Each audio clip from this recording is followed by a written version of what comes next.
ask him about that Thanksgiving plate. If the word stuffing comes up, you don't want to be there. I keep seeing this dude on TikTok day 17 of trying to get a 50 Cent 2003 body, which sounds kind of crazy. But he be in there in a do-rag and a bulletproof vest. Excuse my French, but that was the same year as The Incredible True Story by Logic.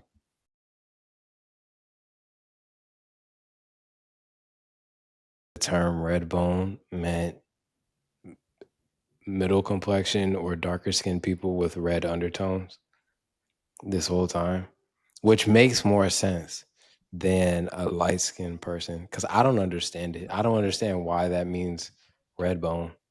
That don't really compute to me. The math hasn't mathed to me. I haven't understood the.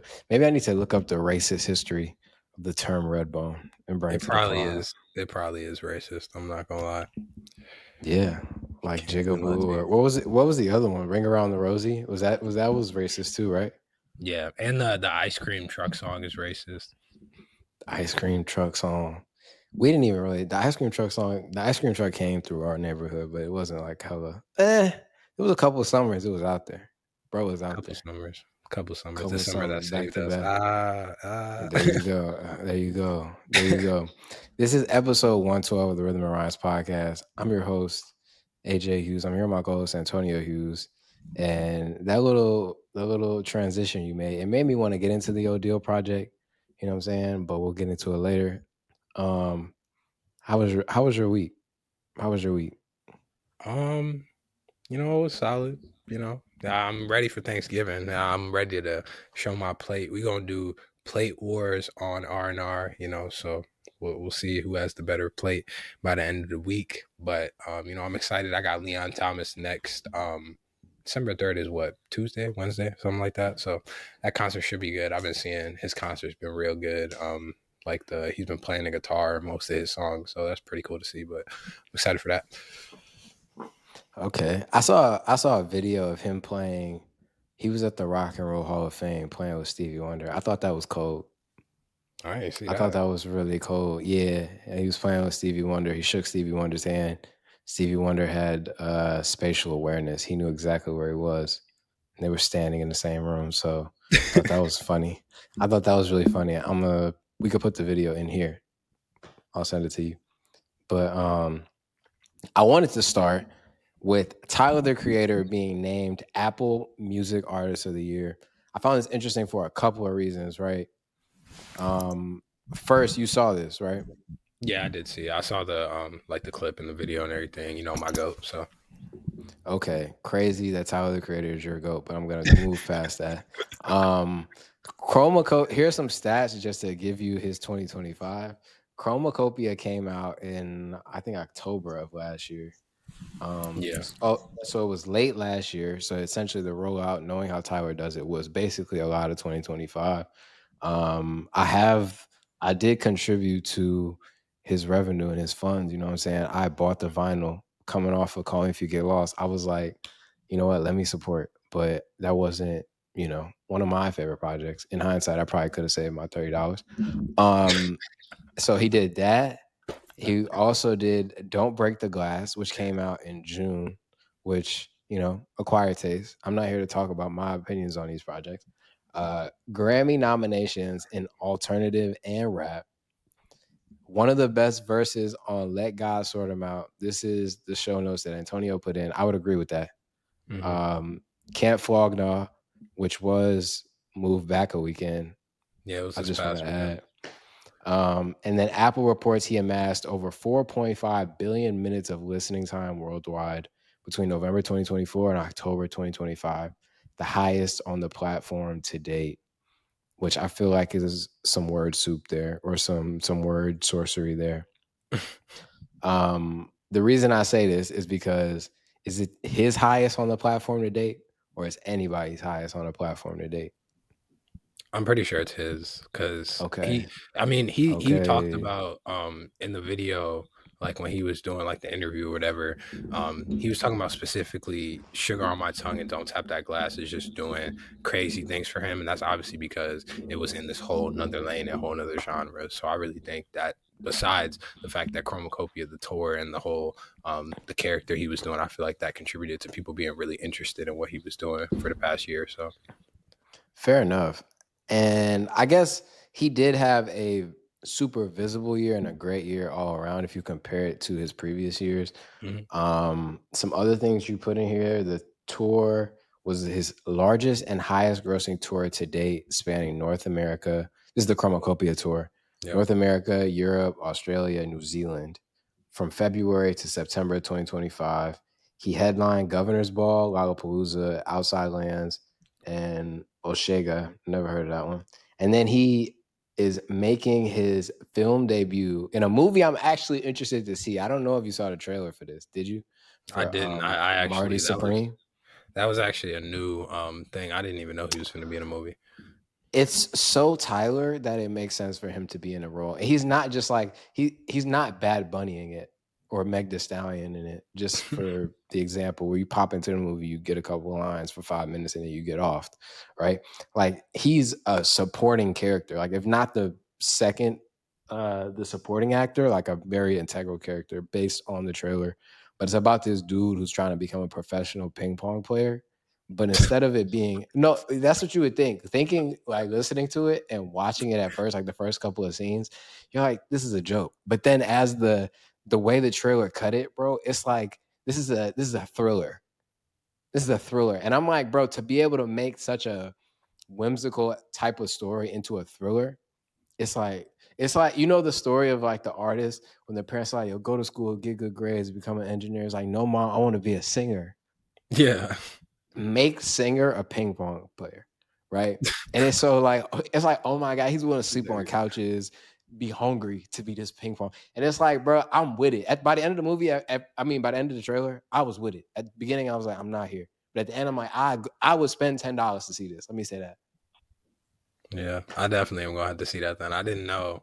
I just didn't know he was gonna be in a movie. It doesn't surprise me just because of his personality. Like I feel like Tyler's personality is kind of made for like TV, movie, all that type of stuff. Yeah, But I'm yeah, honestly and surprised he hasn't been anything up to this point.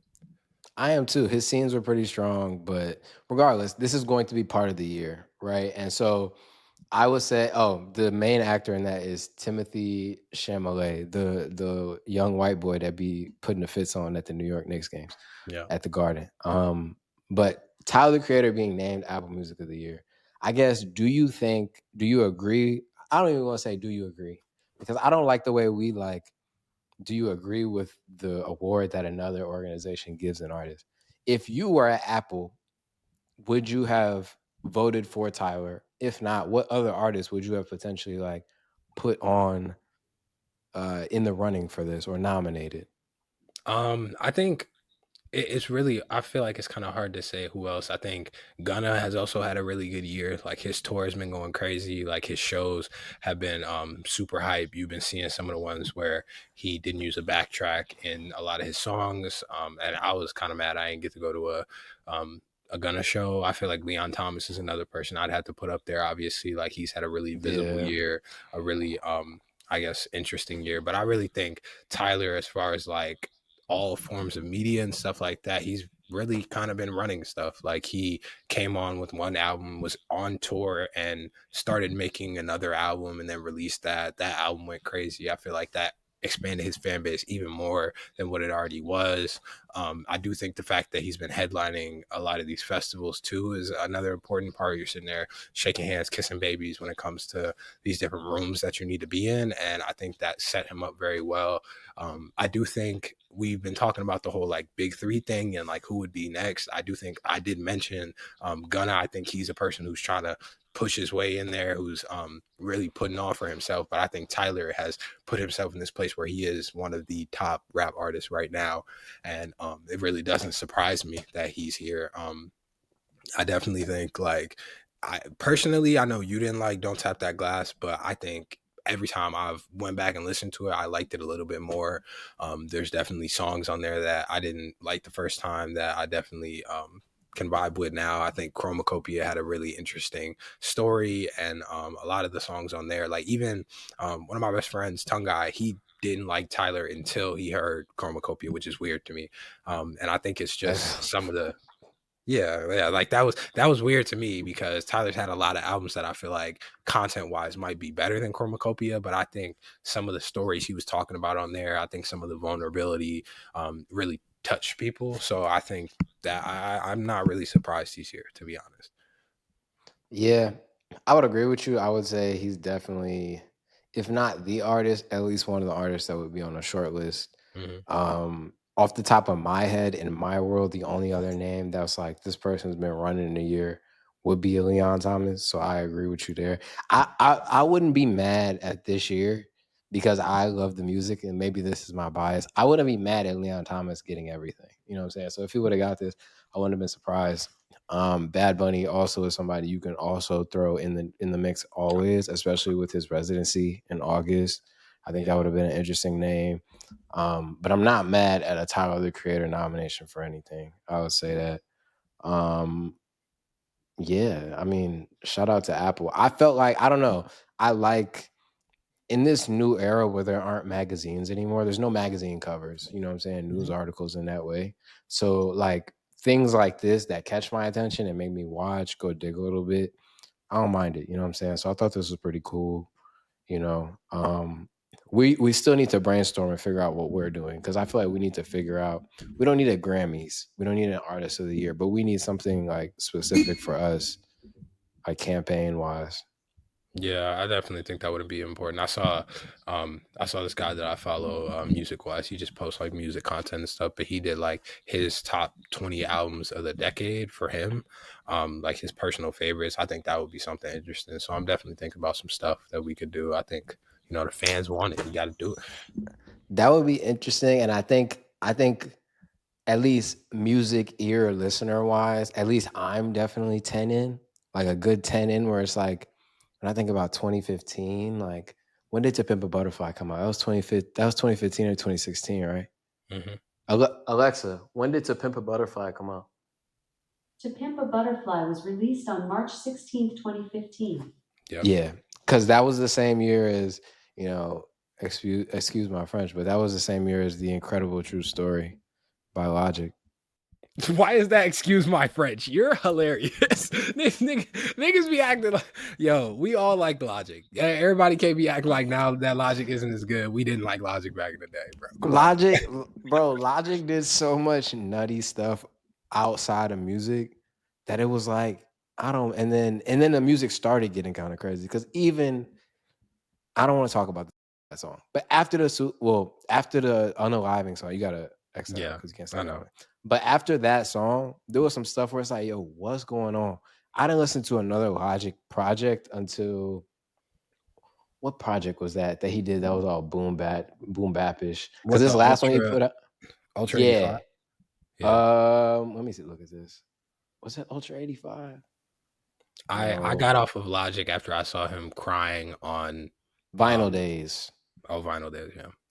Vinyl Days had Action Bronson, Currency, Wiz Khalifa, uh, Royce the 5'9", Nezzy Momom Momodu. Sorry if I'm saying that wrong. She's actually cold at rapping.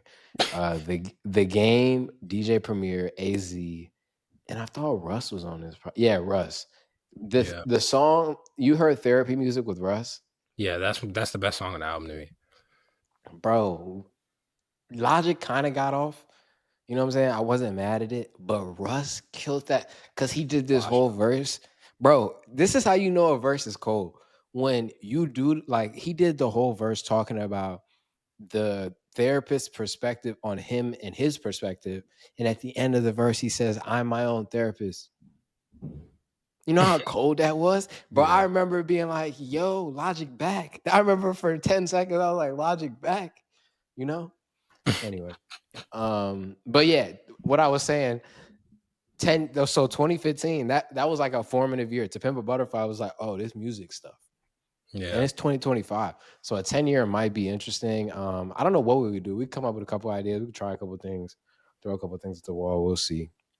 Um, I wanted to talk about this briefly though.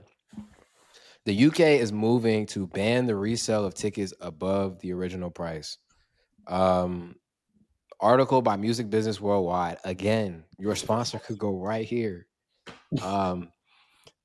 So basically, what's being proposed into legislation is that selling tickets above the original purchase price will become illegal. Secondary ticketing platforms will be required to monitor and enforce this rule, which I find to be very interesting. And then additional rules include limiting service fees on resale platforms and barring individuals from selling more tickets than they bought in the primary sale, an attempt to stop bots and buying bulk lots. Mhm. I find this to be interesting. One, if something like this is passed, which I personally doubt it will be, it could be something that takes precedent in other countries, like in America, potentially. Cap. But again, I doubt that it'll happen. But I think it would be an interesting precedent to set.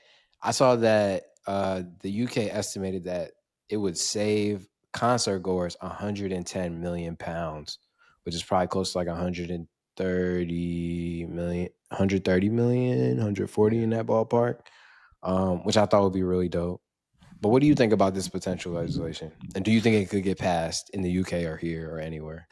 I think that in other countries, stuff like this can get passed. In America, no, not in a million years. They're all in on it. So I don't think Yeah. it's, I think in America, people like who are invested in these things and who are like have high interest in things like Live Nation and a StubHub. Like I even saw StubHub shares fell 14% today. Like I don't see it happening in America, but I could definitely see the UK and other countries who I guess you can say try to care about their citizens because every country has their problems.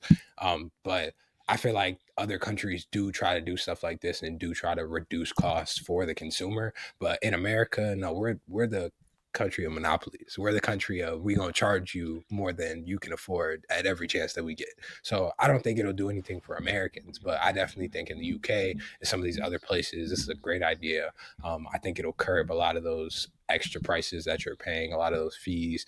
Like when I was looking at before it got canceled, the Young Boy show, people was selling them tickets for like $1,000, bro. Like niggas was coming back with the Rod Wave tickets, selling them for like $500-600 when the original ticket was maybe $2. Like ticket prices are getting the same. We talk about this all the time, but I don't see that really changing in America. I feel like America is going more towards more privatization, more like higher prices on stuff. I don't think we're coming down on any of that stuff. So I think I have a couple of thoughts on this. One, outside of Live Nation, because you can't really talk about them, if you look at the actual like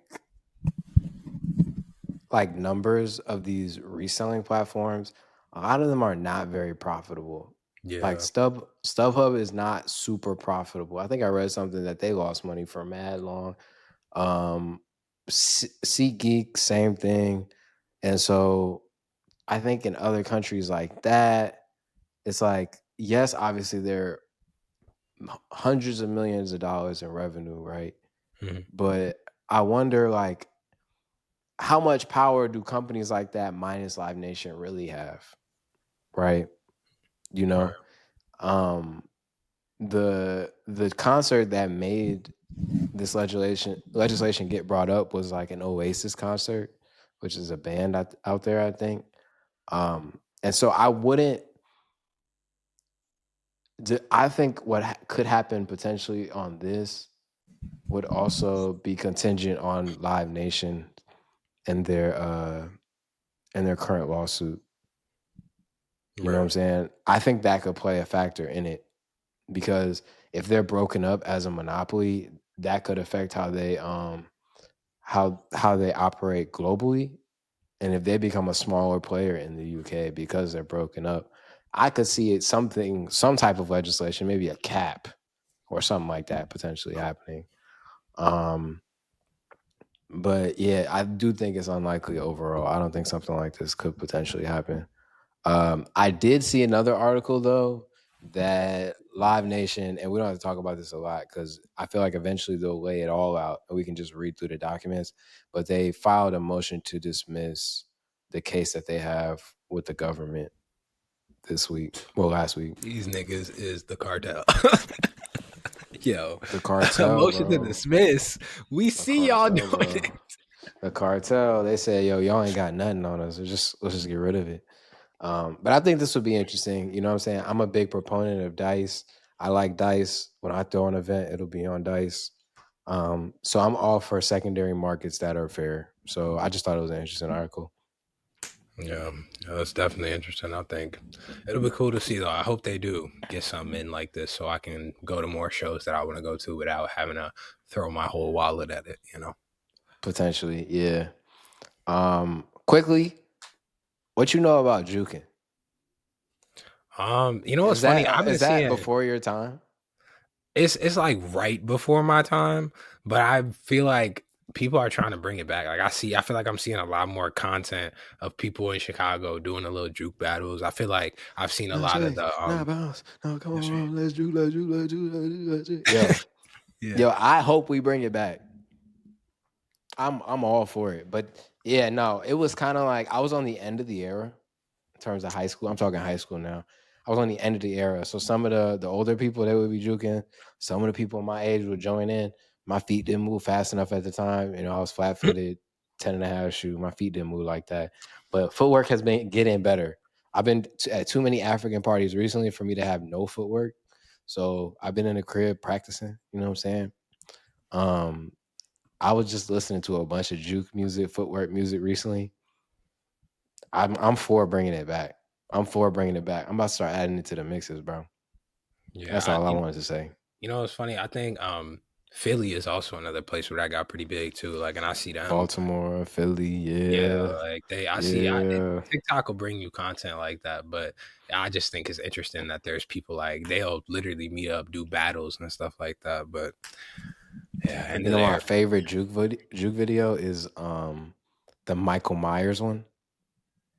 Have you seen this, No, I mean, you want to show bro? it? Yes, because this video every single year, when Halloween would come around, they'd be like, "Oh, Halloween in Iraq, Halloween in Iraq." That video was dope, bro. Here it is. All right. Now bounce, now Juke, now. You know what's funny though? Sometimes I feel like since I've been back, I do hear it a little bit when I was going to the clubs. Like I've heard a little You hear it bit. in the Like club? yeah, I've heard a couple DJs like throw it into their sets, but like nothing too crazy. Like I don't feel like people aren't doing full juke sets at this moment. Nah, I'm bringing it back. Do you see that new movie Slash or some shit? Weak ass killers in there. Yeah, that shit came out Friday, man. That shit weak, man. Oh, Friday, man, that shit was nothing. Jason weak ass running around trying to slash It sounds so Michael Chicago. Myers. Michael Myers. Remember Slash the Killer? That motherfucker beat his ass. Man, he better not never come around here, Man, man. what you gonna do if he come? Niggas in the hood don't play. You just don't know. Niggas are fuck what? The fuck?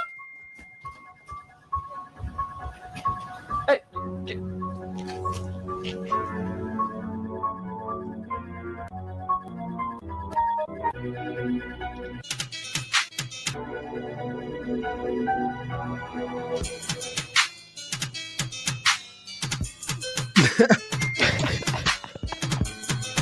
I don't know how I haven't seen this. Bro, every Halloween, it used to be, yo, you know how we are this weekend. We outside. they would post this video. You like, oh, we lit this weekend. Yo. I'm now at the back in my day era, bro. This video is from 2009. This video used to get posted every year when I was in high school, even in college a little bit. Man, he hit this hoe too. Hey. I don't know who was in that mask, bro, but yeah, nah. Shout out to the juke and footwork era. Come off the house era. You know what I'm saying? Other than that, it was a couple of projects that dropped. I put 3 on here. Did you listen to any of these 3 before I get into them? I listened to the Tems and the Odeal. I heard a little bit of the Scheme Sam album, but I'm not. Yeah, you're not a piano warrior. It's okay. Most aren't. Let's start with Tems. Love is a Kingdom. This was a little EP. It was short. It was, how many songs was it? It was 7 songs, 20 minutes. What'd you think? You know, I feel like Tems is at that point now where she's just like ultra consistent for me. Like I loved a lot of songs on here. You could always tell when an artist is like they got a new nigga or they finally fell in love with somebody. Like it's at that point. I feel like, you know, I love the intro. I think Lagos Love was also really good. Big, I'm not gonna say the rest of it, but that song was whatever. But I like that song a lot, but I hate that I like it. yeah, no, that's I feel like that's a lot of female artists though. Like you like the song, but you can't tell nobody you like the song. Like You no can't sing the bullshit. hook. You Right, can't sing right. the hook. If you sing the hook, we're gonna be looking at you sideways. Like you know what I'm saying? Yeah. This was a solid EP. I'm glad she put out some music off of that. Like her last project was amazing. It was one of my favorite projects. I still listen to it a lot. It reminded me a lot of her last EP, If Orange Was a Place. Yeah. In terms of the energy and like the types of music, it was more upbeat than her album, which I appreciated. It's sort of giving us like both sides of the coin that we both want. But I thought it was a dope listen. It was quick, like you said, it was only 20 minutes, so you don't really have to skip through many of them. But I was glad to see that she dropped. Right. I hope we get like a full album next year. I think coming off that last project, like I feel like Tems took a step up on that last full album. Even people kind of like I said with Tyler and the fact that Tongue liked it, I feel like there was people who had never listened to Afrobeats music who told me that was one of their favorite albums of that year. So Yeah. Odeal. I'm actually gonna like preface this by saying Odeal is probably, when did I start listening to Odeal? Probably the end of last year. He's probably one of my favorite artists of this year. He dropped this project, you know what I'm saying? 9 songs, 23 minutes, 2 features, Elijah Fox and Wizkid. I have my thoughts, but I want to know your thoughts. I also love this project. We kind of talked about the whole, I don't know if it's like Afro MB or Afro swing, I guess you could call it. But Right. I love this kind of style from him. I think him being signed with LVRN, I just want to make sure I say that correctly. Like you said before, makes a lot of sense just based on what he's making. I think my favorite song on here was Addicted. Like I just love the sound on there. I think the auto tune and kind of like the vocals he was using on there were crazy. But I kind of like this. I like these short projects too. I think it gives like new listeners and people who just don't have the attention span a good chance to hear where artists is at, what they're making and all that. But I like this project. I think that and then Nights in the Sun with Wizkid were my 2 favorites off this project. Right. I agree. I think I like the shorter projects, like sort of introducing himself to new people. The thing that, what I will say, the downside of being down here in Florida, like the cold weather, that cold weather vibe don't really hit here the same. I feel you. Yeah, I know what you mean. Like when fall start coming around in Chicago, you start playing heavy R&B. You know what I'm saying? It's just Mary J. You know what I'm saying? It's just, and so, but it's still 75 degrees here. And so what I will say about this project, it's a little bit slower than the project before it, The Summer That Saved Us. Right. I like that he kept the cohesiveness of the, you know what I'm saying, the branding campaigns and stuff like that.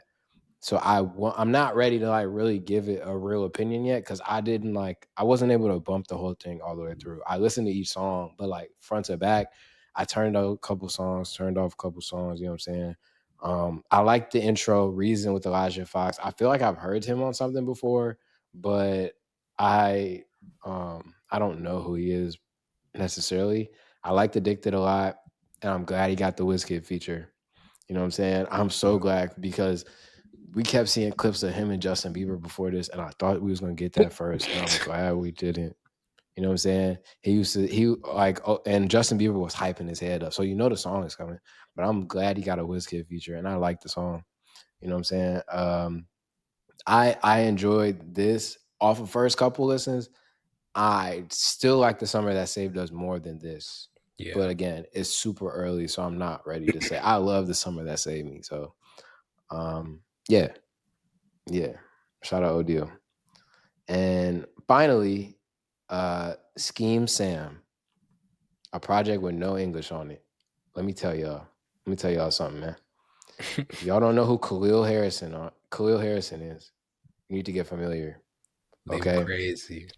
This project was Khalil Harrison and Liam Crazy, both on the song. If you've heard Jealousy, you've heard both of them. All right, Khalil Harrison on the beat, Liam Crazy on the vocals. You know what I'm saying?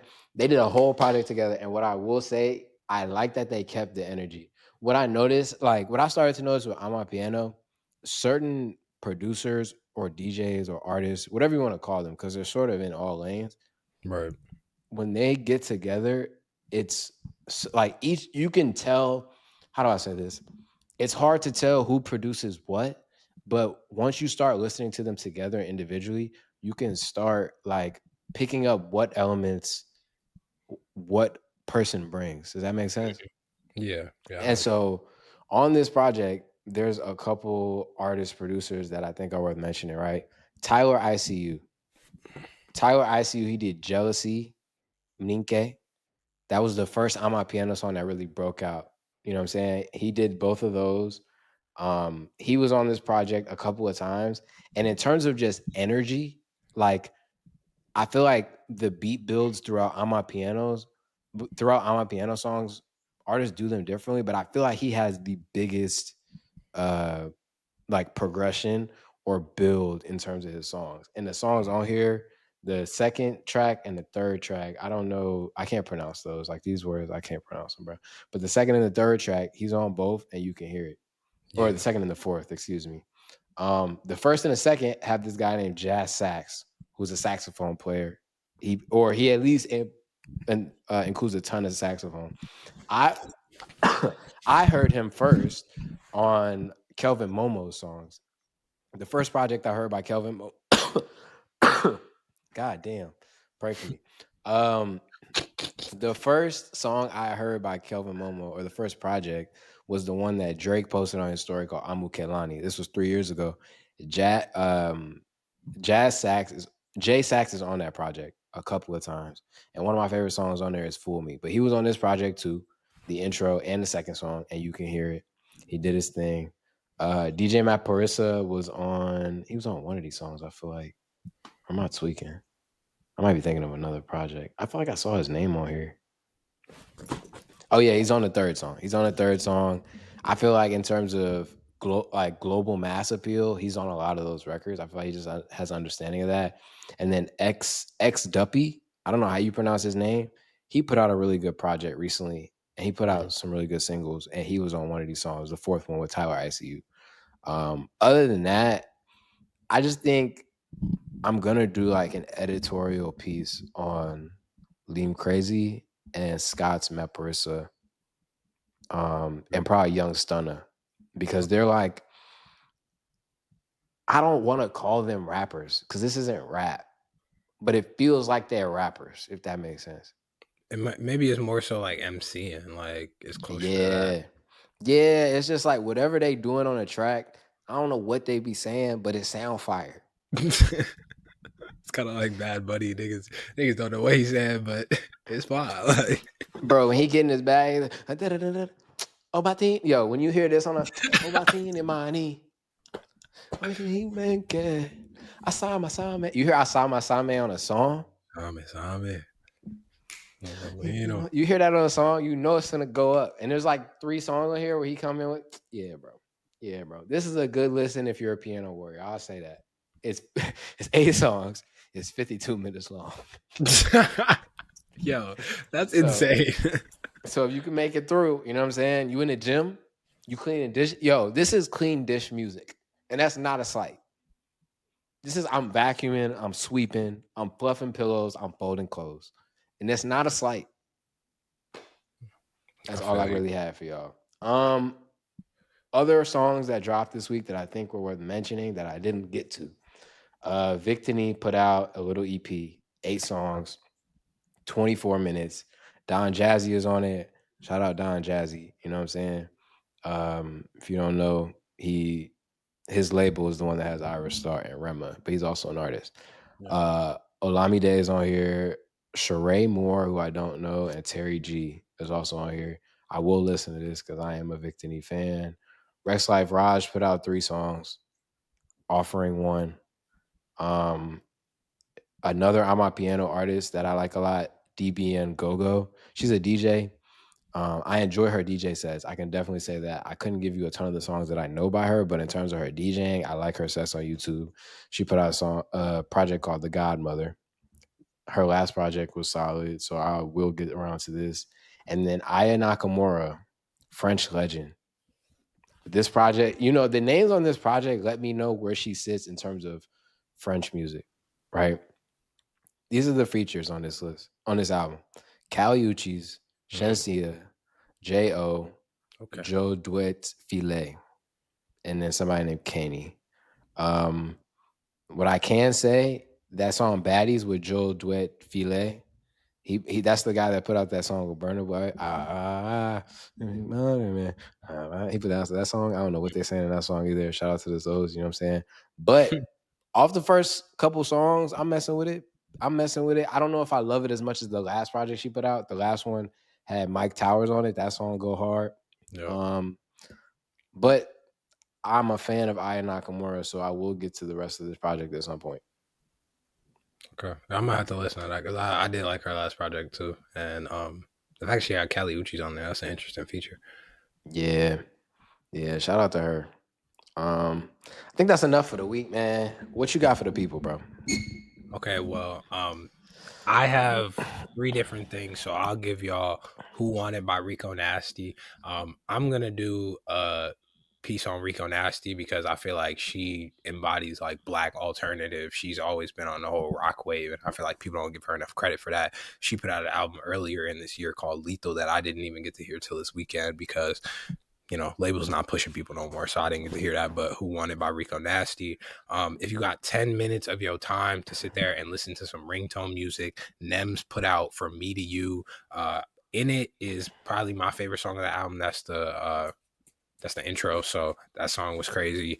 And then lastly, I'm doing 3 because I heard a lot of music this weekend. Run It Back, De La Soul, Nas, De La Soul, Back Outside, RP, all the guys in De La Soul who died. I can't tell you exact names because I'm a little younger, but De La Soul, Nas went crazy on here, hasn't missed a step. So those are my 3. Definitely go check out those projects. But Cabin in the Sky is also the De La Soul project that came out. So go check out that and the Tems project too.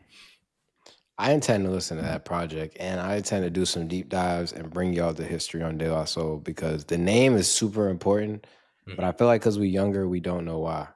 Yeah. So we'll definitely dive into that. Tems being ringtone music reminded me of I saw a video of Soulja Boy doing a dance on TikTok to one of his songs. I forget which one it was.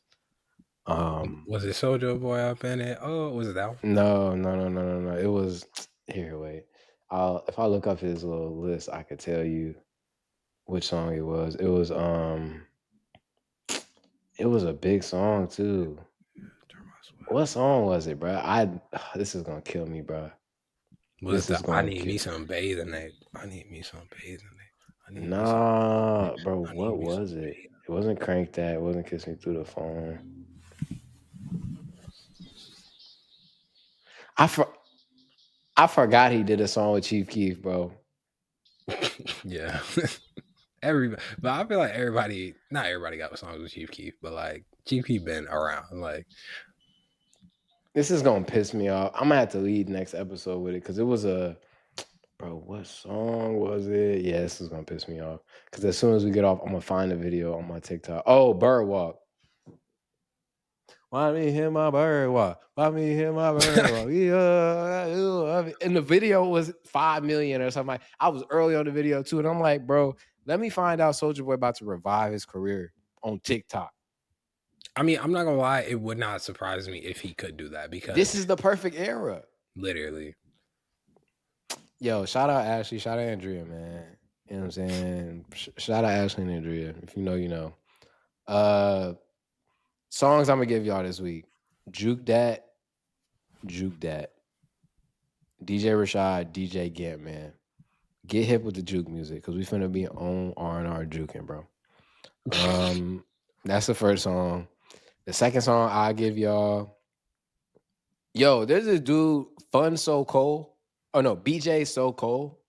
Oh yeah, I've heard He's of him. from New Orleans. I seen a freestyle of his on TikTok, and I'm like, yo, he be skating on these records. So I'm gonna give y'all "Party" by BJ So Cold. This song is also another upbeat dance New Orleans bounce record. It's different. Let me know what y'all think. And then I've been listening to a lot of 50 Cent. I keep seeing this dude on TikTok, day 17 of trying to get a 50 Cent 2003 body, which sounds kind of crazy. But he be in there in a do-rag and a bulletproof vest doing curls. I seen that. You've seen it. And I was just like, bro, I went back and listened to the Greatest Hits Project by 50 Cent. And there's so many songs off of Get Rich or Die Trying that aren't on Get Rich or Die Trying that I might have forgot about or heard in passing. Then I'm like, bro, this is heat. This is heat. So I Get It In by 50 Cent. The whistle in the background, it reminded me of Candy Shop, like the beat at least. Mm-hmm. That song is hard. So that'll be it. I Get It In, 50 Cent. And then the other two that I gave y'all. Look, man, 2025 is ending. 2025 is ending, bro. I hope you accomplish something this year. Not you. Well, you, obviously, but I mean the people. Yeah. Hey, man, eat some things. Yo, watch R&R and eat some sweet potato pie this year, man. Mm-hmm. If we hear about y'all eating pumpkin pie, we're kicking you off the subscriber list. Can't do it. Or stuffing. Bro, I've been out, and that's how you know whose house you should be at, bro. Ask them about that Thanksgiving plate. If the word stuffing comes up, you don't want to be there. Stay at home. If you know, you know. We don't even have to tell you why.